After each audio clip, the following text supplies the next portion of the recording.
आपण आपल्याबद्दल निगेटिव्ह कधीही बोलायचं नाही. प्रत्येक स्त्रीला वाटतं माझ्याही वाट्याला का आलं, माझ्याही वाट्याला दुःख का आलं. त्याच्या पाठीमागे कार्मिक अकाउंट्स असतात.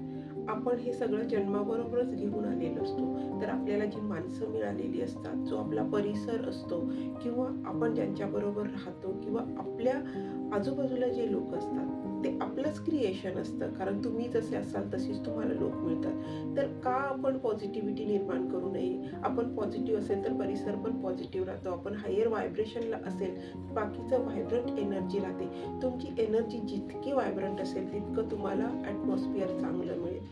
कितीही निगेटिव्ह परिस्थिती येऊ द्या, त्यामधून तुम्हाला तरून जाता येईल. पण एक मात्र असेल, जर बाजूच्या परिसराचा जर तुमच्या चांगल्या गोष्टीवर इफेक्ट होत असेल तर ते मात्र चुकीचं आहे. तर अशा वेळी काय करायचं? प्राणायाम, मेडिटेशन, भ्रामरी किंवा योगा ह्या गोष्टी आपल्याला सतत काम डाऊन करण्याचा प्रयत्न करत असतात. तर प्रत्येकाने आपल्या आयुष्याची जी लाईफस्टाईल आहे ना, आज आपण बघत आहोत लाईफस्टाईल चुकीची असल्यामुळे कितीतरी आजार आपल्याला झालेले आहेत आणि आपण माहीत नसलेले पण आजार आपल्याकडे आलेले आहेत. जसं ऑटोइम्युनो डिसीज हे पूर्वी नव्हते, आज आलेले आहेत आपल्याकडे. ऑटोइम्युनो म्हणजे काय, तर कंटिन्युअस स्ट्रेसमध्ये असतो आपण आणि त्याच्यामुळे बॉडीला हे पण कळत नाही हे सेल्स आपले आहेत की बाहेरचे आहेत. म्हणजे बॉडी आपली आपल्या सेल्सना डॅमेज करायला चालू करते आणि आपल्याला ऑटोइम्युनो डिसीज होतात. आणि त्याच्यासारखं वाईट काहीच नाही. म्हणजे आपलं शरीरच्या सेल्स खाऊन टाकतात. अशा परिस्थिती येऊ देऊ नका. थायरॉइड, पीसीओडी, डायबिटीस बऱ्याच गोष्टी आहेत. एसएलई आहे, ल्युपस आहे, फायब्रोमायल्जी आहे. या अनेक गोष्टींमध्ये ऑटोइम्युनो आर्थरायटिस आहे.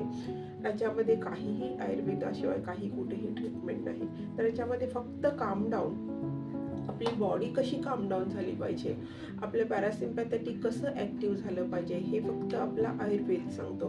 प्रत्येक शास्त्रामध्ये ट्रीटमेंट सांगितलेली आहे, पण तो आजार होऊ देऊ नये यामध्ये फक्त आयुर्वेद बोललेला आहे. म्हणजे दिनचर्या, ऋतुचर्या, आहार, विहार, आचार आणि शेवटी उपचार.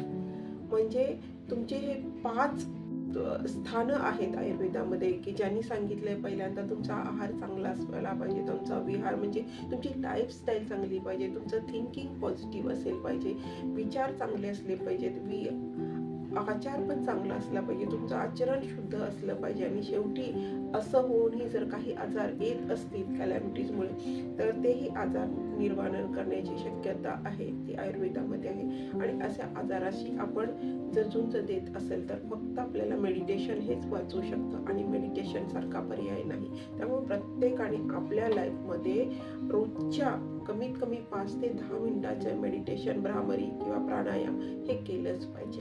धन्यवाद.